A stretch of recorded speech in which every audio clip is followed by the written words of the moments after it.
is the difference between one of the modern supercars and our GT40s?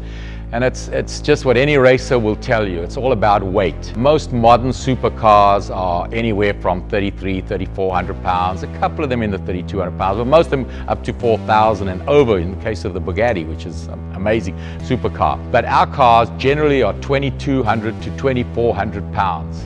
So it makes such a difference when it comes to acceleration, feel of driving. It gives you just that amazing sensation of lightweight sports car. We specialize in vehicles that were built in the 60s, that were raced in the 60s, GT40s, Cobras, Daytona Coupes, and everything that we all dream about, the American muscle, American best. We offer a few versions of the GT40. We basically start with the Mark 1. The Mark 1 we do in a narrow hip, which was the street car with the spoke wheels on, and then we have the extra wide body, which is really wide at the back, with the wider sills, which takes the really wide wheels, which was raced in '69. We then do the Mark 2, which is known as the American GT40.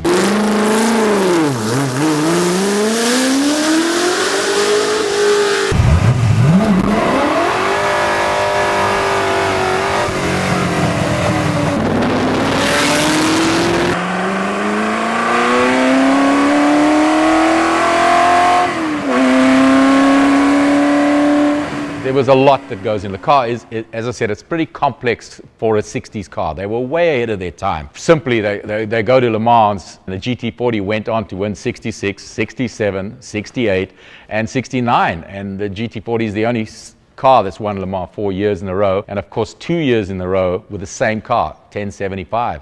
The Mark 1 GT40. To do the original pressed steel monocoque as the original GT40 was, we knew that was a big step for even our company, and a lot of work went into it and a lot of research. We wanted everything the same, as close as possible, as near as damn it. We made a few changes. Once we got the car in development, we realized we weren't going to try and recreate the old Girling brakes. Certain componentry was made of magnesium. We decided to go with aluminum. We went with the Wilwood brakes, modern and a lot safer. But for the rest, the car was correct. You know, biggest comfort thing we added to the car was the air conditioning, because you really do need the air conditioning.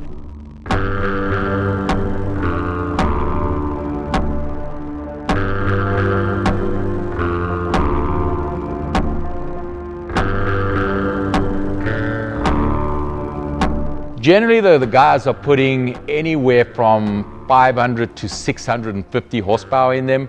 They're putting in the 427 cubic inch engines, but most of them are stroked out to anything up to 468, 511, and even larger displacement. So they're pretty big engines, much faster and more powerful than the cars that won Le Mans. And with the aluminum block and aluminum head engines, we're approximately 200 pounds lighter than the cars that raced at Le Mans. So if you can imagine what that feels like on acceleration, it's just visceral, it's mind-blowing.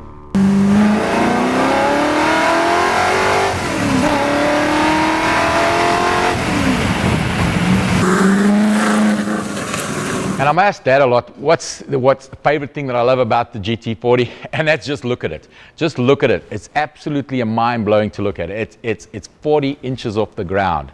It's so smooth, the shape, the lines flow. It's just an absolutely beautiful car. We go to shows a lot and display them. If you park this car next to one of the new modern supercars, it still stands out. People still come to it and say, wow, that's just so real.